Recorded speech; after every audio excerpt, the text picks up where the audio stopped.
This story is titled, "A Week Before My Wedding." My adult daughter confessed she was pregnant with my fiance's baby. 2 years later, she is a single mom begging for help. I never thought I'd be one of those people posting on the internet about their life falling apart. But here I am. I'm 45, and what was supposed to be the happiest day of my life turned into an absolute nightmare. I don't even know where to start because every time I think about it, my chest feels like it's going to explode. I guess I'll start from the beginning and see if writing this out helps me make sense of it. I met Chris 3 years ago at work. We're in different departments, but our paths crossed during a team project. He was charming, funny, and just so attentive. After being married to my ex-husband David, who was emotionally distant and focused only on his career, Chris felt like a breath of fresh air. He was the kind of guy who would bring me coffee without me asking, or leave little notes on my desk to cheer me up during a stressful day. He made me feel seen in a way I hadn't felt in years. I'd been divorced for about 2 years when we started dating. My daughter, Emma, was in her final year of college at the time, and we'd always been close. I raised her mostly on my own, since David was always working. Emma was my rock during the tough times, and I always thought we had a special bond. I was a little nervous about how she'd react to me dating again, but she surprised me. She seemed genuinely happy for me, and even joked that I deserved a good guy like Chris. Fast forward a couple of years, and Chris proposed during a weekend getaway. It was the perfect moment. Sunset on the beach, waves crashing in the background, and a gorgeous ring that I didn't even know I wanted until I saw it. I said yes, and it felt like my life was finally coming together. After so many years of putting myself last, first for David's career and then for raising Emma, I felt like I was getting my second chance at happiness. Emma seemed thrilled when we told her about the engagement. She hugged me, said she couldn't wait to help with the wedding planning, and even offered to be my maid of honor. I was touched. She said she wanted the day to be perfect for me because I deserved it. I couldn't have been happier. Little did I know, everything was about to fall apart.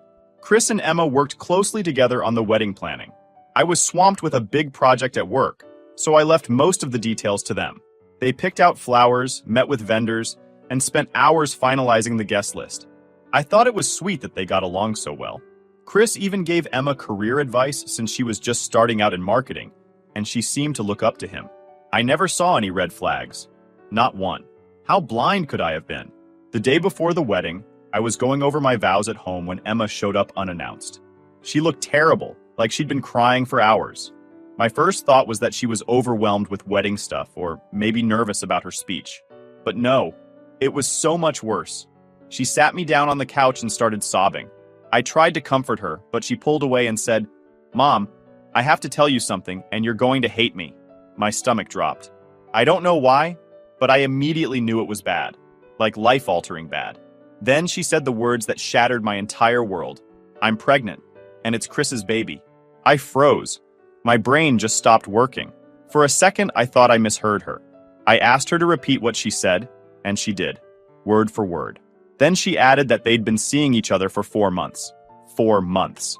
While I was planning my wedding, my daughter was sleeping with my fiancé. I couldn't process it. It felt like the room was spinning. I thought I was going to throw up. I called Chris right then and there and told him to come home immediately. I didn't say why, but I think he knew from the tone of my voice. He showed up 15 minutes later, and those 15 minutes were the longest of my life. Emma sat there sobbing, and I just stared out the window, feeling like my whole world was collapsing. When Chris walked in and saw Emma crying, the first thing he said was, "You told her?" Just like that. No denial, no shock, just a calm acknowledgement like they were discussing a change in plans. That's when I lost it. I started screaming at him, asking how he could do this to me, how long it had been going on, and whether he ever really loved me, or if I was just a way to get close to Emma. He just stood there, looking guilty and pathetic. Chris tried to explain, saying he hadn't planned for this to happen, like that made it any better. He said he loved me when he proposed, but spending time with Emma made him realize he had feelings for her too. He claimed they'd tried to fight their feelings, but couldn't help falling in love. Emma just kept crying and saying she was sorry. Sorry? Sorry doesn't even begin to cover the damage they did. I threw them both out of my house that night. I didn't care where they went. I couldn't stand to look at either of them. After they left, I broke down. I called Lisa, who came over immediately. She stayed with me for days, helping me cancel the wedding and deal with the logistics. I couldn't even bring myself to explain the real reason to most people. I just told them that Chris and I realized We weren't right for each other. The worst part was the memories. Every little detail of the wedding planning was tainted. The flowers, the venue, the dress. I couldn't look at any of it without feeling sick. I burned my wedding dress in the backyard the night after they left. It sounds dramatic, but it felt cathartic. Like I was purging their betrayal from my life. I haven't spoken to either of them since that day. I blocked their numbers and deleted them from all my social media. I couldn't deal with the reminders. Emma was my daughter, my flesh and blood. I raised her, loved her, and sacrificed so much for her. And this is how she repaid me? As for Chris, I thought he was the love of my life, but he turned out to be the worst mistake I ever made. Right now, I'm just trying to pick up the pieces of my life and figure out how to move forward. It's hard though. Everywhere I turn, there's something that reminds me of them. I can't even go into my living room without picturing Emma sitting there, crying and confessing. I don't know if I'll ever be able to forgive them. Part of me doesn't want to. They destroyed everything I held dear, and I don't know if I'll ever be the same again. Anyway, thanks for reading if you've made it this far. I just needed to get this off my chest. Maybe writing it all out will help me figure out what to do next, because honestly, I feel completely lost. It's been a couple of weeks since everything fell apart, and I'm still struggling to wrap my head around it. Life doesn't feel real anymore. It's like I'm stuck in this limbo, where every day I wake up hoping it's all just been a horrible dream, but then the reality hits me like a freight train. Chris and Emma's betrayal is all I can think about. I can barely eat or sleep, and when I do, it's nightmares. I don't know how I'm supposed to move on from this. Canceling the wedding was a nightmare in itself. Do you know how embarrassing it is to have to call dozens of people and tell them the wedding is off without giving them the full story? I just couldn't bring myself to explain why, so I kept it vague. Chris and I realized we weren't right for each other, I told them. The pity in their voices was unbearable, and the whispers behind my back are even worse. I know people are gossiping. Some of my coworkers keep giving me these weird, sympathetic looks, and I overheard one of them speculating about what happened. It's humiliating. On top of that, the financial burden of canceling everything has been overwhelming. The venue refused to refund the deposit because it was such short notice. That's $15,000 gone. The caterers, the photographer, the florist, all of them are only willing to refund a fraction of what I paid. I even tried contacting Chris to see if he would help cover some of the costs, since he's equally responsible for this mess. But I couldn't bring myself to unblock him. Besides, I know he'd probably try to spin it like he was doing me a favor. No thanks. Lisa, my best friend, has been my lifeline through all of this. She's been staying with me on and off, helping me sort through the wreckage. She's the one who called some of the vendors and dealt with their attitudes when I couldn't. I'm not sure what I'd do without her. Every time I feel like I'm about to collapse, she reminds me that I'm stronger than this. But even with her support, I feel like a shell of who I used to be. The worst part is how empty the house feels. It's not like Chris had moved in yet, but his presence was everywhere. The pictures of us together, the little gifts he'd given me, the notes he used to leave for me. They're all reminders of the life I thought we were building together. I couldn't stand to look at any of it, so I boxed everything up and shoved it in the garage. I haven't decided what to do with it yet. Part of me wants to burn it all, but another part of me can't bring myself to let go completely. Maybe I'm still clinging to the idea of who I thought he was. As for Emma, I've completely cut her off. I blocked her number, her social media, everything. I know some people would say, but she's your daughter. And trust me, I've thought about that a lot. But the level of betrayal, I just can't. She wasn't some naive teenager who made a mistake. She's a grown woman who knew exactly what she was doing. She looked me in the eye every single day, knowing she was sleeping with the man I was going to marry. That kind of betrayal isn't something you can just forgive and forget. Emma's tried to contact me though. She's left voicemails, sent emails, even showed up at my door once. I didn't answer. I couldn't. The last thing she said before I slammed the door was, "Mom, I need you." Need me? After what she did? It's almost laughable. She didn't need me when she was sneaking around with Chris. She didn't need me when she was destroying my life. Now, because her world is falling apart, I'm supposed to drop everything and help her? I don't think so. And then there's the baby shower invitation. Oh, that was the cherry on top of this whole disaster. It was from Sarah, Chris's sister. She was supposed to be one of my bridesmaids. So when I saw the pink envelope with her handwriting, I thought maybe it was some sort of apology or kind words. Nope. It was an invitation to a baby shower for Emma. The audacity to invite me, calling me the grandmother-to-be, made my blood boil. The nerve of these people to think I'd want to celebrate the product of their betrayal. I called Sarah immediately.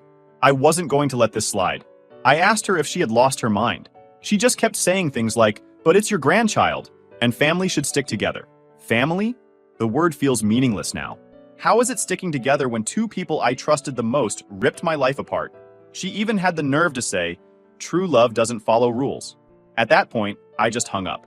There was no reasoning with her. It doesn't stop there, though. David, my ex-husband, decided to weigh in too.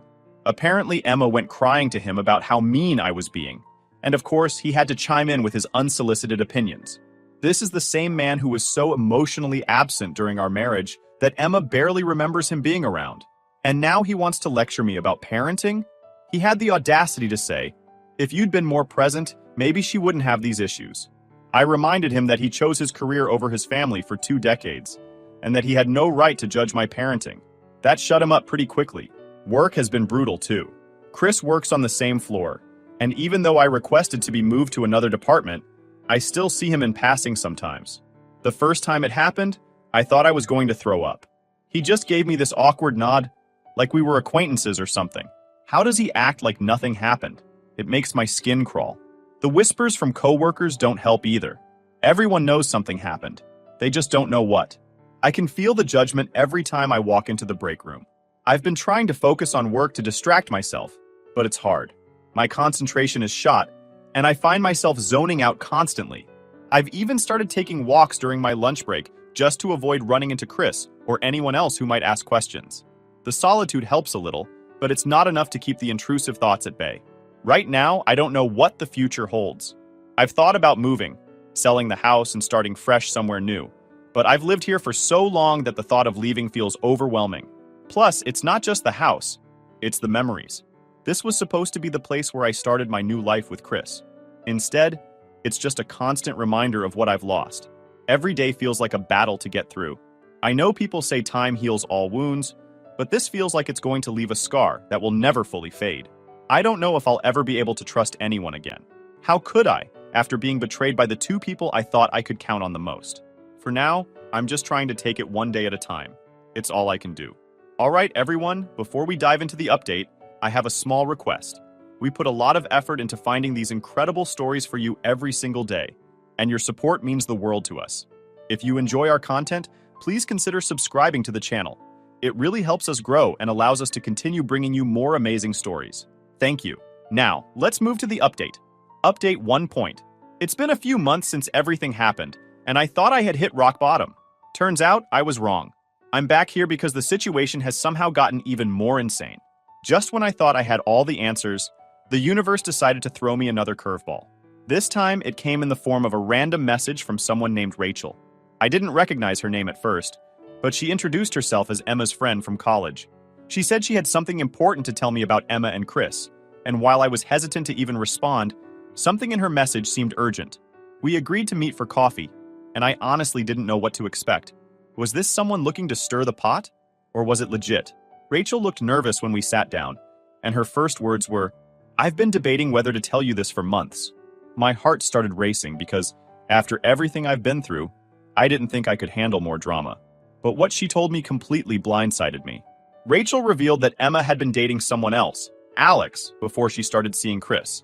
Apparently, they'd been together for about 6 months, and Emma suspected she was pregnant with Alex's baby even before Chris was in the picture. My stomach dropped. Rachel then showed me screenshots of text conversations between her and Emma. In those messages, Emma admitted that she'd calculated the dates and knew the baby couldn't possibly be Chris's. But instead of coming clean, she saw an opportunity. Emma told Rachel she had started feeling something for Chris during the wedding planning and thought he would be a better provider than Alex, who was struggling with his career. She confessed to deliberately getting closer to Chris, knowing he was attracted to her. Reading those messages made me feel like I was in an alternate universe. My daughter, who I thought was naive and caught up in a mistake, had actually calculated every step of this betrayal. It got worse. Emma had apparently used the pregnancy as a way to secure Chris, thinking he'd leave me for her, and they'd build this perfect little family together. She never intended for me to find out before the wedding. Her plan was to keep up the facade until she could announce the pregnancy as Chris's after the fact. But when the guilt became too much for her to bear, she confessed, likely because the timing of the baby would eventually expose her lie. After hearing all of this, I didn't know whether to laugh, cry, or scream. Rachel seemed genuinely torn about telling me, but she said she felt like I deserved to know the truth. She had debated telling Chris herself, but was worried about the backlash. I thanked her for coming forward and left the cafe feeling completely numb. I didn't even know how to process this new information. All this time, I'd been blaming myself for being blind, for not seeing the signs. Now I realized I wasn't just dealing with betrayal. I was dealing with manipulation on a level I never thought Emma was capable of. That night, I made a decision. I created an anonymous email account and sent the screenshots to Chris. I didn't include any explanation or message, just the evidence. I didn't care how he reacted. He deserved to know the truth. If he wanted to continue his life with Emma after learning about her lies, that was on him. 2 days later, Emma showed up at my door. She looked like she hadn't slept in days. Her hair was a mess. Her eyes were swollen, and she was visibly shaking. She asked if she could come in, but I stood in the doorway, blocking her. She started crying immediately and said, "Chris knows everything. Did you tell him?" I didn't answer, but the look on her face told me she already knew the answer. She said Chris had confronted her about the baby's paternity and demanded a DNA test. When she refused to take one immediately, he packed his things and left their apartment. Apparently, he's staying with a friend now and won't even talk to her until the test is done. Emma kept saying she never wanted things to get this messy, that she really loved Chris and wanted to build a life with him.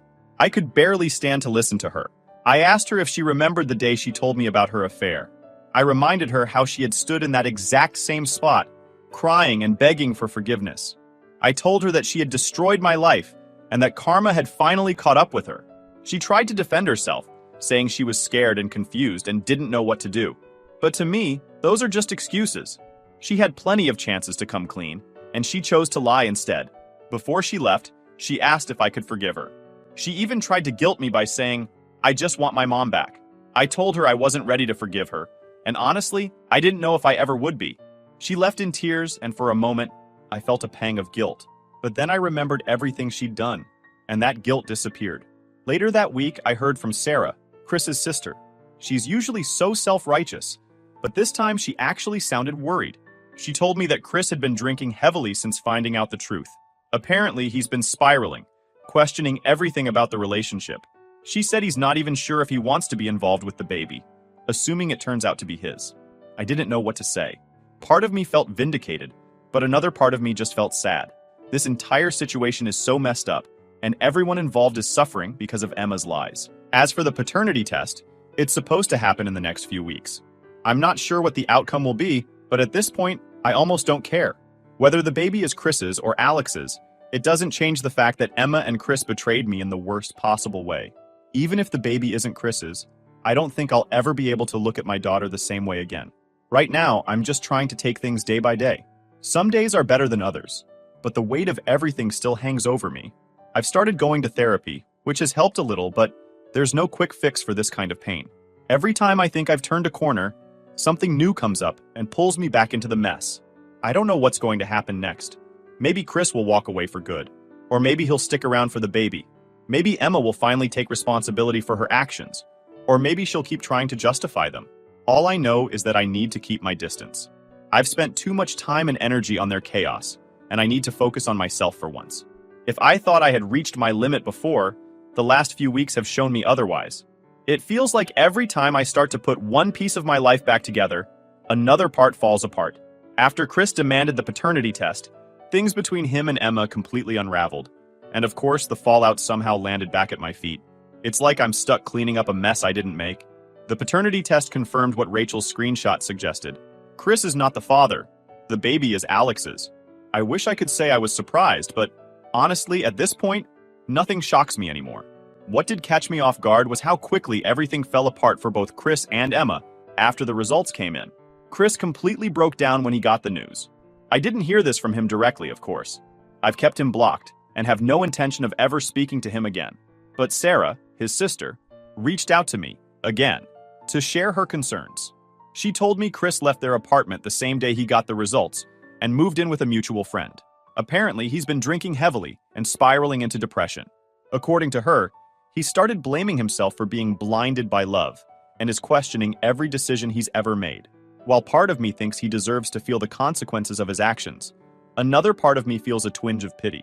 He's finally experiencing a fraction of the betrayal and devastation I've been living with for months. As for Emma, the fallout has been even harsher. The paternity results set off a chain reaction in her life. Alex, the baby's biological father, was furious when he found out she had tried to pass off his child as someone else's. He demanded another DNA test to confirm the results, which only further humiliated Emma. From what I've heard, again through Rachel and mutual acquaintances, Alex has completely cut her off. He told everyone at their workplace about what she did, and the gossip spread like wildfire.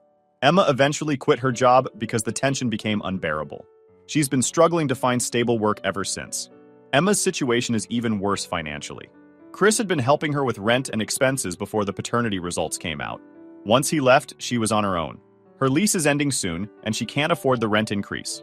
She's been staying with friends here and there, but she's running out of options. Last week, she showed up at my door, again, asking for help. When I opened the door, I barely recognized her. She looked worn down, like the weight of everything was finally catching up to her.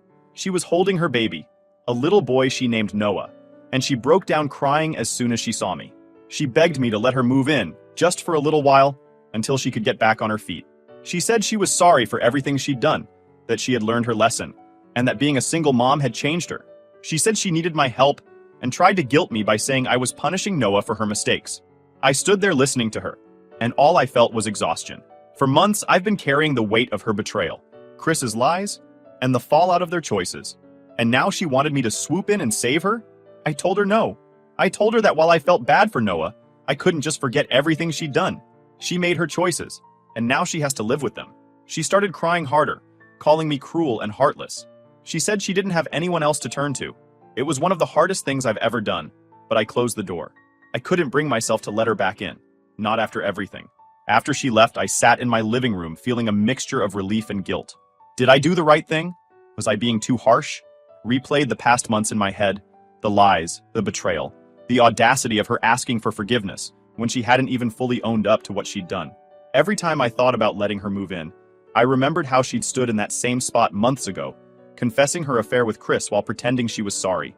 I remembered how she had lied to me, manipulated Chris, and torn my life apart. And then I knew I'd made the right choice. Forgiveness is one thing, but letting her back into my life is another.